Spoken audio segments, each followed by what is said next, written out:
சந்திரலிங்க சன்னதியை பற்றி பல சுவாரஸ்யமான உண்மைகள் உள்ளன.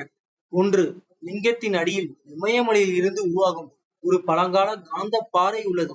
மற்றொரு அம்சம் என்னவென்றால், சந்திரலிங்கத்தை நோக்கி இல்லாமல் அருணாச்சலத்தை நோக்கி நேரடியாக இருக்கும் வெள்ளை நந்தியின் உருவம். இது காசியில் வேண்டுமென்றே உருவாக்கப்பட்ட கொம்புகள் சந்திர பிறை வடிவில் சிறப்பாக வடிவைக்கப்பட்டுள்ளன. சந்திரன் ஆன்மாவின் ஒளியை பெறும் மனதின் வாகனமாகவும் உள்ளது. அருணாச்சலத்தில் அனைத்து நவங்கிரகங்களும் குறிப்பிடப்பட்டிருந்தாலும் சிவபெருமானும் சந்திரசேகரன் குறிப்பாக இணைந்திருக்கும் சந்திரன் அசாதாரண செல்வாக்கை கொண்டுள்ளது. சிவபெருமான் பிறை நிலைவை அணிந்திருப்பதை காட்டும் பல சிலைகள் ஆலயத்தில் உள்ளன. சிவபெருமான் சந்திரசேகரன் என்றும் அழைக்கப்படுகிறார். இது சந்திரனை அணிந்திருப்பவரை குறிக்கிறது. ஒரு புராண கதையில் சந்திரன் கடலின் மகனாக கருதப்படுகிறார். ஏனெனில் அவர் கடலை கடந்தபோது அதிலிருந்து வெளிவந்த 14 ரத்னங்களில் ஒருவராக இருந்தார்.